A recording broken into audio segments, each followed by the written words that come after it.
Hello my dear student, I am your teacher of English and as you know today's time of our English book. So we do work in our English book. Let's start. What is our today's work? Dear student, अब तक हमने हमारा 6th chapter knowledge alone is not supreme, अकेला ज्ञान जो है वो कभी भी सुप्रीम सर्वोपरि नहीं होता, ये हमारा चैप्टर हमने लास्ट क्लास में पढ़ा था और समझा था। आई होप आपको ये समझ में आया होगा और आज मैं आपके इसके क्वेश्चन आंसर हम लोग करेंगे। तो मैं पहले आपको बता देती हूँ इस चैप्टर में हमने क्या सीखा था। इस चैप्टर में हमने देखा था कि एक बार एक राजा होते हैं किंग भोज, उनके दरबार में वो जो अच्छे लोग होते हैं, जो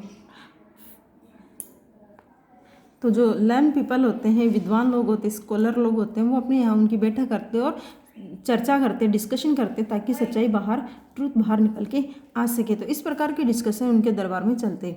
एक बार उनका जो दरबार था, उनका किंगडम था, उसकी एनिवर्सरी थी, तो उन्होंने चिंतन नाम के एक पोइट थे, लर्न पीपल थे, उनको अपने यहाँ इनवाइट किया था स्पीच के लिए। और जब उन्होंने स्पीच दिया तो उन्होंने अपनी स्पीच में एक बात का जिक्र किया था, इस नॉलेज जो होता है वो सुप्रीम होता है, अकेला ज्ञान ही सर्वोपरि होता है। यदि किसी में नॉलेज है तो वो सबसे बड़ा व्यक्ति है। लेकिन उनके कोर्ट में एक पोइट भी रहते थे जैसे कि कालिदास, तो उनके अकॉर्डिंग उनका मानना था कि अकेला ज्ञान जो है वो कभी भी सुप्रीम नहीं होता है। यदि उस नॉलेज को आप एक्शन के रूप में काम में ना लो तो आपका नॉलेज किसी काम का नहीं है। तो राजा ने कहा कि तुम अपनी बात को प्रूफ करो। कालिदास ने कुछ एग्जाम्पल्स देके अपनी जो बात है उसको प्रूफ किया, तो सब लोग मान गए कि हाँ, अकेला ज्ञान कभी भी सर्वोपरि नहीं होता है।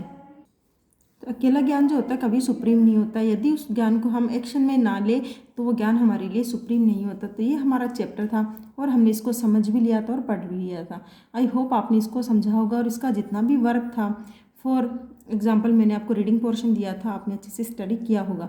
आज हम करेंगे इसी चैप्टर के question answer. Let's see what is our question answer of today's assignment. देखिए, हमारा फर्स्ट असाइनमेंट है आंसर दी फॉलोइंग क्वेश्चन। हमें क्वेश्चंस को आंसर करना है, जैसे कि आपको दिखाई दे रहे हैं यहाँ 5 क्वेश्चन।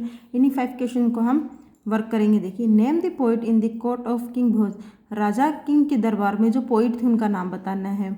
सेकेंड क्वेश्चन है हु वॉज चिंतन, व्हाट डिड ही से इन हिज स्पीच। चिंतन कौन था और उन्होंने अपनी स्पीच में क्या कहा था।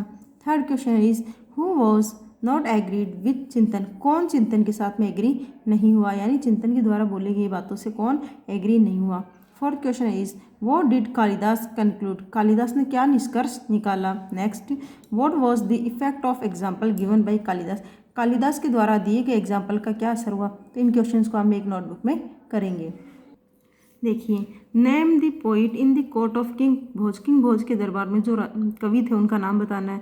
The poet in the court of king Bhoj was Kalidas, तो उनके यहाँ दरबार में पोइट कौन थे, उन पोइट का नाम था Kalidas. Next question is who was चिंतन, व्हाट डिड ही से इन हिज स्पीच, चिंतन कौन था और उन्होंने अपनी स्पीच में क्या कहा। आंसर देखिए, चिंतन वॉज ए लर्न पर्सन, ही से नॉलेज अलोन इज सुप्रीम। चिंतन जो थे वो एक विद्वान थे और उनका कहना था या उन्होंने कहा था कि अकेला ज्ञान ही सुप्रीम होता है। थर्ड क्वेश्चन देखिए, who was not agreed with चिंतन, चिंतन के साथ में एग्री कौन नहीं हुआ, यानी कौन चिंतन की बातों से एग्री नहीं था। आंसर देखिए, poet Kalidas was not agreed with चिंतन, पोइट कवि कालिदास चिंतन से एग्री नहीं थे। आगे है what did Kalidas conclude, Kalidas ने क्या निष्कर्ष निकाला। आंसर देखिए, Kalidas conclude the statement that knowledge is supreme tells us only half truth, उनका कहना था कि अकेला ज्ञान जो है सुप्रीम होता है, ये हमें आधी बात ही बताता है, ये आधा सत्य है कि अकेला ज्ञान ही सुप्रीम होता है। तो कालिदास ने क्या निष्कर्ष निकाला कि अकेला ज्ञान जो है वो आधा सत्य होता है। आधा सत्य क्या होता है, एक उसी ज्ञान को अगर एक्शन में लिया जाए तो वो पूरा ट्रूथ होते हैं। आगे है what was the effect of examples given by Kalidas, Kalidas के द्वारा दिए गए एग्जाम्पल्स का क्या असर हुआ। आंसर देखिए, the effect of example given by Kalidas that the all agreed that knowledge without action serves no useful purpose. Kalidas ने क्या कहा था, कालिदास के द्वारा दिए गए एग्जाम्पल के द्वारा उनके द्वारा कहा गया था कि अकेला ज्ञान जो है वो कभी सुप्रीम नहीं होता जब तक उसको एक्शन में ना लिया जाए। तो इस बात से सभी लोग सहमत हो गए। कालिदास के द्वारा दिए गए एग्जाम्पल्स का इफेक्ट ये हुआ कि सभी लोग कालिदास के द्वारा दिए गए एग्जाम्पल से सहमत हो गए। तो ये थे आपके क्वेश्चन आंसर। अब हम करेंगे आगे का बी सेक्शन असाइनमेंट। बी देखिए, fill in the blanks with correct words from the help box.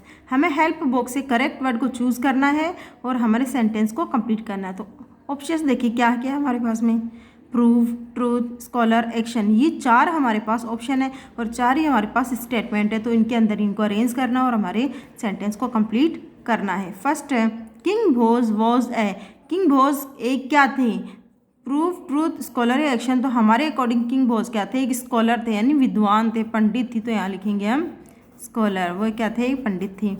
Next है, the king encouraged free discussion as a means of arriving a, king Bhoj जो थे वो प्रोत्साहित करते थे अपने दरबार में लोगों को फ्री डिस्कशन के लिए, ताकि क्या निकल के बाहर आए, बाहर क्या निकल के आए, ट्रूथ, ट्रूथ बाहर निकल के आए या सच साबित हो सके, इसके लिए वो डिस्कशन आयोजित करते थे। नेक्स्ट है, king Bhoj asked Kalidas to dash wide knowledge is not supreme, king Bhoj ने उनसे कहा कि क्यों अकेला ज्ञान सुप्रीम नहीं होता, क्यों नहीं होता है। तो आंसर देखिए, king Bhoj asked Kalidas to prove why knowledge alone is not supreme, उन्होंने कहा था कि साबित करो कि अकेला ज्ञान जो है वो सुप्रीम नहीं होता। तो यहाँ क्या होगा, प्रूव, प्रूव यानी साबित करना। तो उनको कहा गया था कि आप साबित करके बताओ कि अकेला ज्ञान सुप्रीम क्यों नहीं होता है। नेक्स्ट है, knowledge without dash serves no useful purpose, बिना ज्ञान जो है किसके बिना यूजफुल नहीं होता है। तो यूजफुल क्या नहीं होता है, यदि आप उस ज्ञान का इस्तेमाल एक्शन में ना लो तो अकेला ज्ञान कभी भी सुप्रीम नहीं होता है। तो ये क्या हो गए, आपके चारों fill in the blanks complete हो गए हैं। अब हम करेंगे C section, that is tick the correct option. हमें करेक्ट ऑप्शन पे राइट का मार्क करना है और जो हमारा रॉन्ग होगा, हमें क्वेश्चन में नहीं कहा गया लेकिन फिर भी हम रॉन्ग आंसर होगा वहाँ क्रॉस का मार्क करेंगे ताकि हमें हमारे सेंटेंस अच्छे से समझ में आ सके।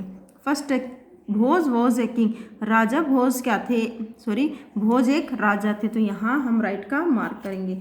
नेक्स्ट, चिंतन वॉज ए किंग, क्या चिंतन एक राजा थे। तो ये रोंग है तो इसको हम रोंग का मार्क करेंगे। आगे है, Bhoj was not fully agreed with chintan, राजा भोज जो थे वो चिंतन से पूर्ण रूप से सहमत नहीं थे। तो ये हमारा रोंग है क्योंकि वो तो एग्री हो गए थे। Kalidas was not fully agreed with चिंतन, कालिदास चिंतन से एग्री नहीं थे। तो ये हमारा राइट आंसर तो है, हम यहाँ राइट का मार्क करेंगे। नेक्स्ट है, नॉलेज अलोन इज सुप्रीम, अकेला ज्ञान सुप्रीम होता है, सर्वोपरि होता है। ये रॉन्ग आंसर है।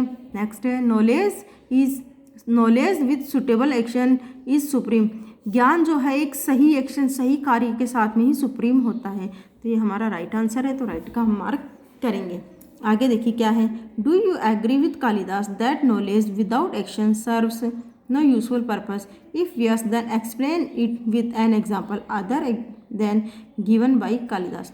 आपको क्या करना है, अगर आप इस बात से सहमत हैं कि अकेला ज्ञान सुप्रीम नहीं होता है बिना किसी कार्य के, यदि कार्य ना किया जाए तो वो नॉलेज सही नहीं होता है। यदि आप इस बात से सहमत हैं तो आप भी कुछ एग्जाम्पल दीजिए और वो एग्जाम्पल जो है कालिदास के द्वारा दिए गए एग्जाम्पल से डिफरेंट होनी चाहिए। तो ये आप करना चाहो तो अपनी नोटबुक में, अगर नहीं करो तो कोई बड़ी बात नहीं है। आगे देखिए हमारा अभी ग्रामर सेक्शन देखिए, fill in the blanks with correct connective words given in the box. अब यहाँ देखिए एक वर्ड आया कनेक्टिव, कनेक्टिव को हम नॉर्मली क्या बोलते हैं, कंजक्शंस।